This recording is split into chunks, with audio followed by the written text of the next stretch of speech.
the Bureau of Immigration is just waiting for the information which are being submitted by the foreign nationals. Do you confirm that, Bureau of Immigration? Hindi po kayo nag-iikot. Hindi po kayo nag-i-inspect. You just wait for the updates which are being given by the foreign nationals.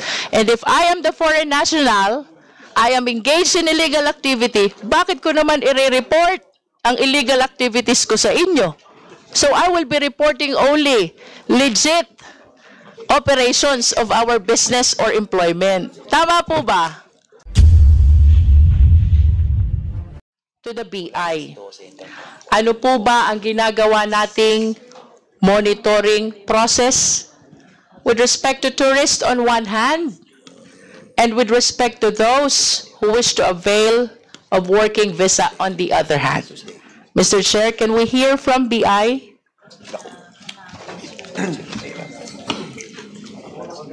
Your Honor, yes, good afternoon po.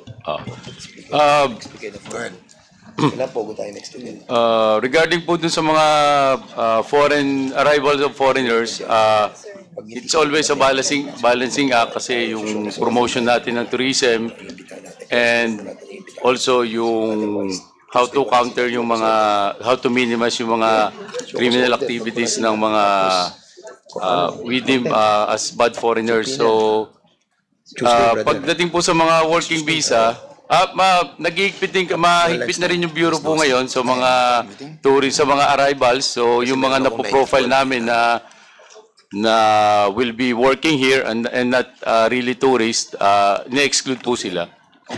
Mr. Chair, to expound on this question, Bureau of Immigration, ano po ba ang requirements na hinihingi natin for the tourists who come into the country? Or to be specific, to test your monitoring system 2024.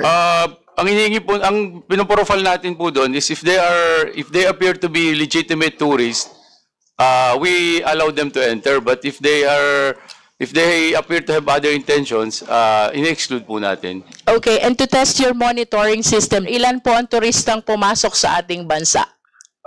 Ma'am, sa ngayon po hindi ko po masasagot directly, but I can submit po within this week po. Kasi, yes, we will be interested to know that. Opo. And of course, upon entry, you're asking them for the date of their return to their country. Yes, so po. the next question will be, out of the total number of tourists who came in, ilan po yung na-monitor nyong bumalik sa kanilang bansa?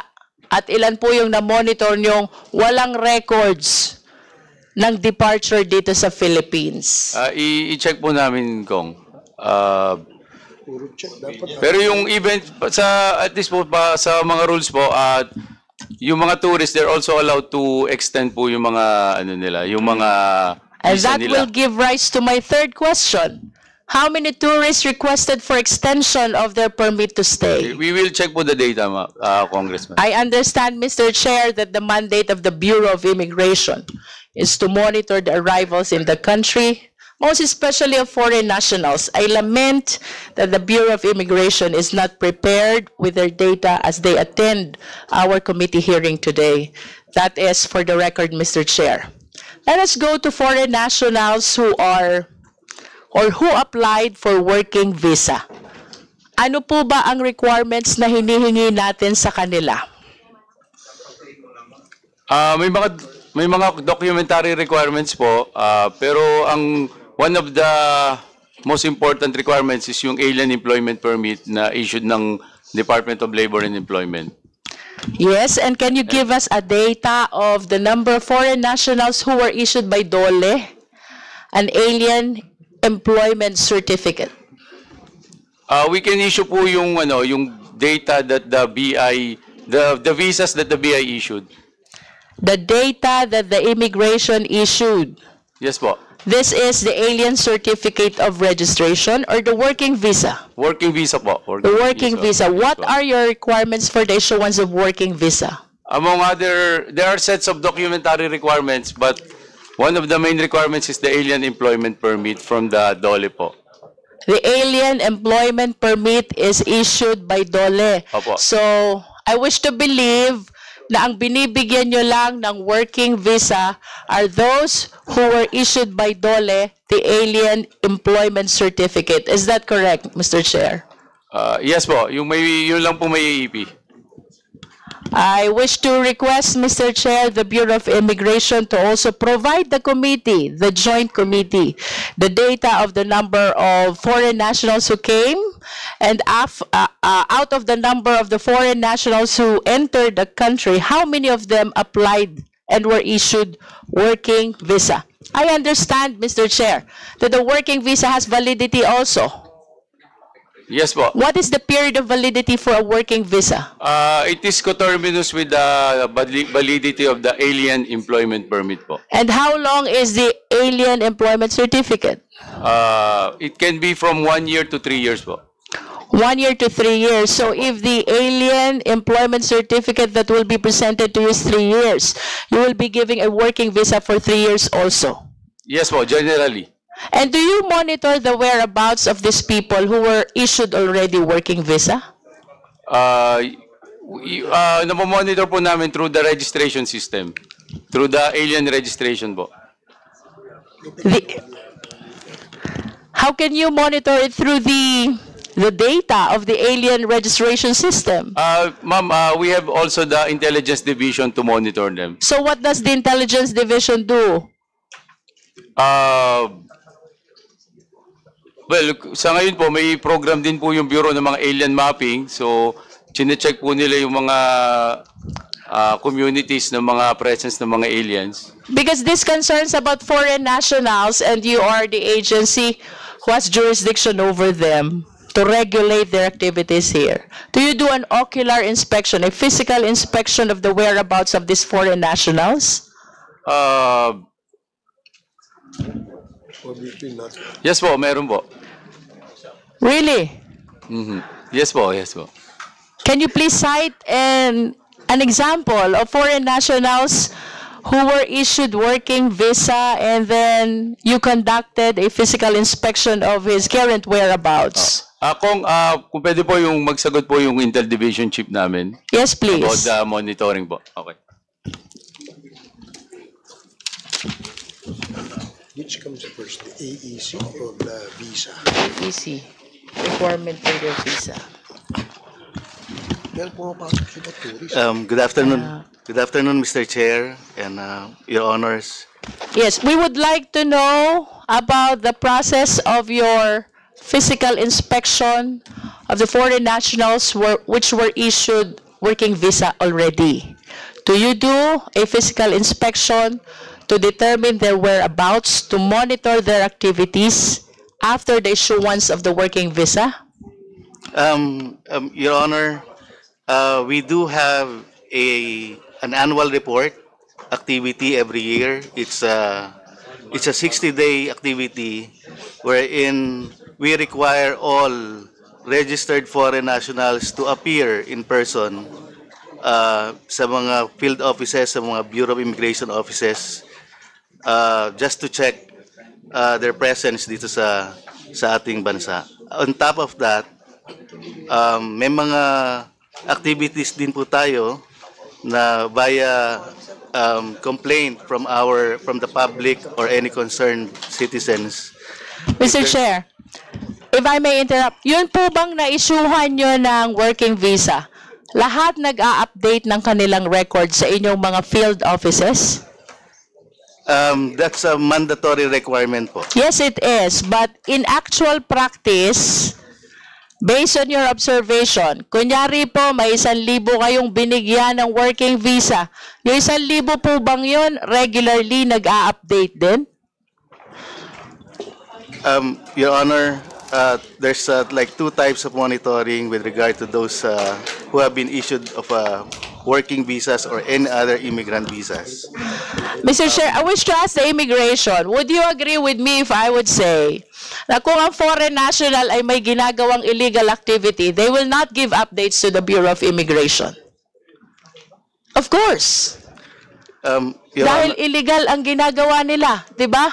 Your Honor, we're just after po sa kanilang visa status and immigration status with regard to their activities po. If it's criminal, that's beyond immigration jurisdiction. It's gonna Nevertheless, Mr. Chair, I wish to remind the Bureau of Immigration that the issuance and possession of working visa is on the condition that they are not doing any illegal activity in the country. So it is very significant that you monitor as well, nasa na itong mga foreigners na ito. Anong ginagawa ng mga foreigners na ito? Are they involved in illegal activities already? Because if they are, then you should cancel right away the alien certificate of registration. But how would you know kung wala naman kayong extreme measure to monitor the physical whereabouts of these foreign nationals who were issued working visa? Tama po kayo, Your Honor. The only material or order that we can implement or execute is the mission order. Yung mission order po, sad to say, cannot be used on any residential form of establishments or domicile or residence, but we can use the mission order on any business establishments po. Visitorial power po, Madam Chair, we don't have such. You have visitorial power. You have visitorial power. Madam Chair, it's only mission order and warrant of deportation order lang po. What is the meaning of mission order?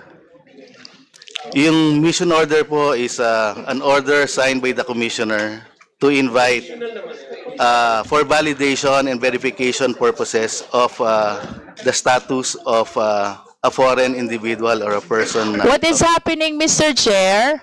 The Bureau of Immigration is just waiting for the information which are being submitted by the foreign nationals. Do you confirm that, Bureau of Immigration?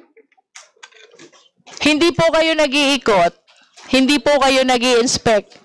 You just wait for the updates which are being given by the foreign nationals. And if I am the foreign national, I am engaged in illegal activity, bakit ko naman i-report ang illegal activities ko sa inyo? So I will be reporting only legit operations of our business or employment. Tama po ba? Your Honor, we do respect. Ang Bureau po, may mga initiatives din po na on its own, arresting and monitoring foreign nationals without even the joint operations of any law enforcement agencies. But let me go back to the question. Kayo po ba'y umiikot? Kayo po ba'y nag-o-ocular inspection nitong mga taong naisuhan nyo ng working visa? Your Honor, we can do such activity if equipped with the mission order. So what do you recommend, BI? What do you recommend?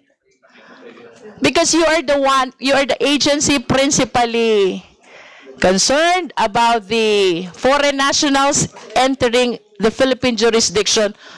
Having seen the loopholes na ang dami pong mga foreign nationals involved in illegal activities, what do you recommend now? Madam Chair, with the present immigration law that we have right now, maybe in any aid of legislation we can propose strengthening further the immigration law so that we can have a visitation power, Madam Chair. To be specific, Mr. Chair, we want the Bureau of Immigration to be proactive. Kasi based on their explanation about the mission order, the foreign nationals are just being directed to give updates on their activities. I think it should be done otherwise. Dapat Bureau of Immigration ang naghahanap dito sa mga foreign nationals instead of just waiting for the updates being submitted by the foreign nationals. Because I will say it again, if I am a foreigner engaged in illegal activities, bakit ko naman i-report yung illegalities ko sa BI? Siyempre, sasabihin ko lang yung mga legit. Tama po ba? Madam Chair, may operating arm po ang Bureau of Immigration, Fugitive Search Unit and Intelligence Division. on top of the reports, whether it's in writing or in verbal reports, we do also conduct our own case build-ups, our own initiatives, Madam Chair. Mr. Chair, contrary to the representation of the Bureau of Immigration, I understand that they are involved in the case build-up. They do conduct arrest and deportation as well. However, Mr. Chair, what I'm trying to point out is, as the Philippine agency concerned about the entry and exit and the stay of the foreign nationals in our jurisdiction, they must be proactive. They should not be relying merely on the information which are being submitted by the foreign nationals. Congresswoman Luistro, meron ba kayo, immigration? Yung ba natawag natin na parang police immigration na siya nagmo-monitor ng ganyan. Meron ba kayo ganung arm dun sa inyong bureau? Three operating arm, Mr. Chair. One is the Fugitive Search Unit. The other one, Pre-operating arm. Anong function nun? authorized to arrest and apprehend foreign nationals, Mr. Chair. Yun na rin kasama yung nagmo-monitor, yung mga sinasabi ni Congresswoman Luistro that yung iba overstaying na, katapos na mag-aral, hindi mo na alam kung nasaan, di ba? Siguro, palitan yung pangalan nyo, gawin yung mga, siyempre, pag nalaman police immigration, tatakot yung mga yan.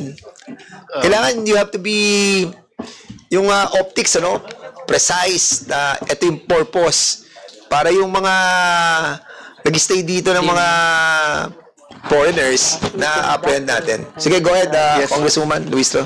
Mr. Chair, with that, I move that we direct the Bureau of Immigration to submit data as to the number of tourists who arrive in the country, the total number of tourists who later on applied for a working visa, the number of tourists who applied for extension, and the number of the grantees of working visa who likewise applied for extension.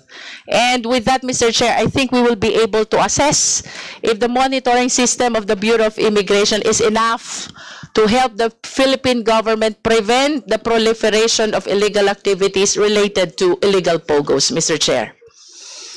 Another agency which I wish to ask is DOLE. Do we have DOLE here? May DOLE po ba tayo? Kung wala. I respectfully move, Mr. Chair, by virtue of the deputization that was given to this representation by SDS Don Gonzales, that we subpoena, or we invite the DOLE for our next committee hearing. Inviting The DOLE. the DOLE. Okay, so there's a motion to invite the Secretary of the Department of Labor and Employment. Second the motion by Congressman Ace Barber. Any objection?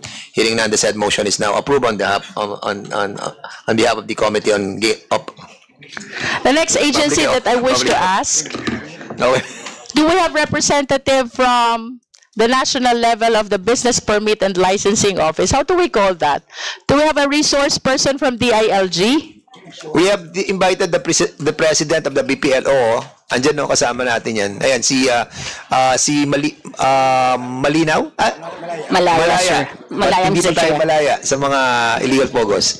Sige, Congresswoman Luistro. To the President of the BPLO, may we know, how do you address, perform, implement the mandate of your office? Paano nyo po ba ginagawa yung mandato ng BPLO? Good afternoon po ulit. Madam, let's just put it into context kung pwede po dun sa mga IGLs na lang po, no?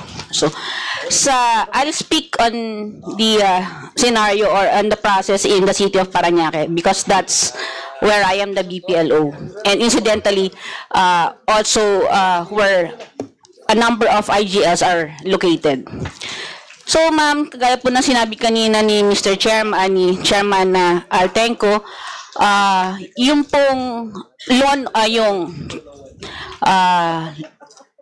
letter of no objection is a requirement in setting up an IGL in the city. Mr. Chair, if I may interrupt, let us assume, Madam BPLO, of the situation that the license has been issued already. after the issuance of the license by the LGU as well as by the PAGCOR, what do you do to monitor the activities of this supposed POGOs? Yes po. We do conduct inspections, Mr. Chair, no? We do conduct regular inspection, and kapag ka po may mga complaints or request for a joint inspection, we do conduct, kagaya po ng ginagawa namin with DOJ under USEC NICTI, no? Ano po? They coordinate with our office, and sinasamahan po namin sila for inspection. Also po, on the part of PNP, they have this REACT, Task Force REACT, na ini-invite din po kami, and wherein we are a member, yung pong LGU.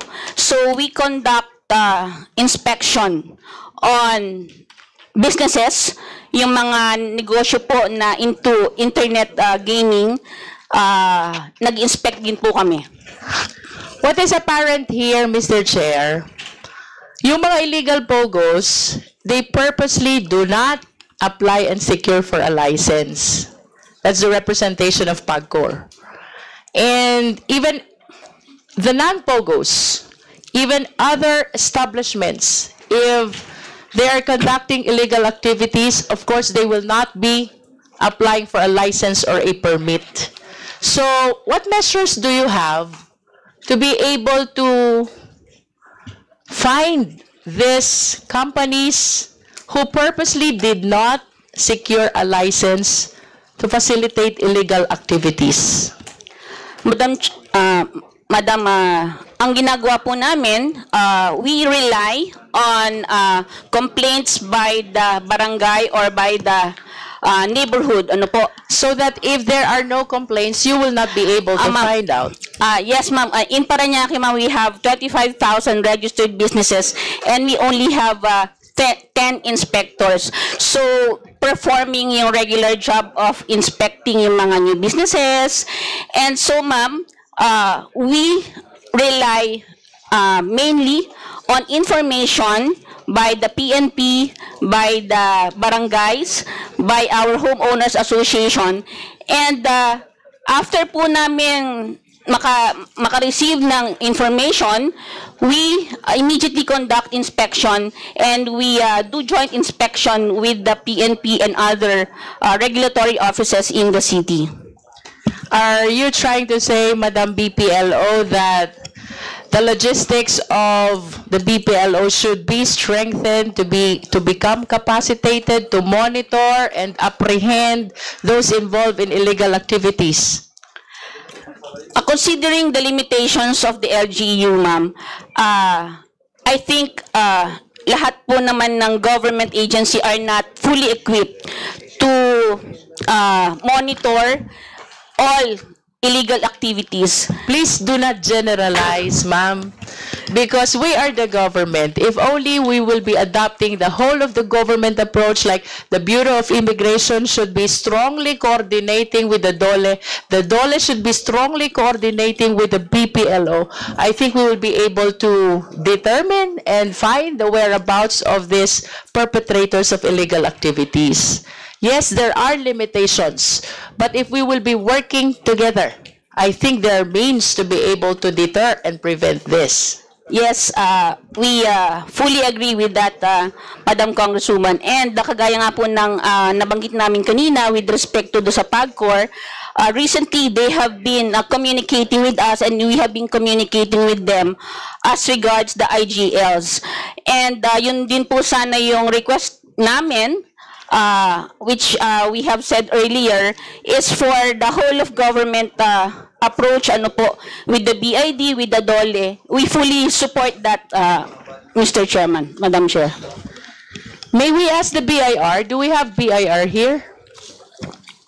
Our assumption here is only those working in licensed POGOs will be applying for a BIR registration, correct? That last question, Madam. Thank Yes. And are you coordinated with the DOLE and the immigration? Yes, ma'am. I believe there was joint task force between agencies concerning the foreign nationals working in the Philippines. So we are aware of these foreign nationals, and we are conducting audit investigations. Mr. Chair, Regarding to this. test the consistency of the records of the BIR, along with the DOLE and the Bureau of Immigration, I respectfully move that we direct the BIR to submit a list of the registered income taxpayers of foreign nationals who were issued working visas. Mr. Chair. Okay, there's a motion to what? To what? Directing the BIR to submit a data of the foreign nationals who were issued working visas and paying income tax here in the Okay, Philippines. there's a motion by Congresswoman Luistro for the documents that will be submitted by the BIR. Is there any second the motion? Wait, clarification muna. Mr. Okay, Chair. clarification. Kung Jervil, in general, lahat ng aliens, irrespective Foreign of whether... nationals only, Mr. Chair, Yes. for us to see if the records of the Bureau of Immigration is consistent with the DOLE along with the Bureau of Internal Revenue. Okay. For my last question, Mr. Chair. Hindi pa po natin nabibigyan ng action. Second the motion. There's a second motion. Duly seconded. Any objection? Hearing none, the said motion is now approved. Last question, Mr. Chair. Another way of perpetrating these illegal activities like the one stated already by Yusek Cruz of PAOK is by way of coming up with various identities. And the #1 agency that is concerned about this is the PSA. Do we have the PSA here? Mr. Chair, do we have the PSA here? May I respectfully move as well that we invite the PSA for our next committee hearing. Okay, duly noted. Duly seconded. Any objection? Hearing none, the said motion is now approved. Do we have the LTO here? No, we haven't. Do No, we- we didn't invite. Do we have the DFA here? There's no DFA also. I respectfully move, Mr. Chair, that we both invite the LTO and the DFA for our next hearing. This is to expound on the statement a while ago by Yusek Cruz about the multiple identity of foreign nationals, which makes it difficult for all of us to establish their identity and much more to determine their whereabouts.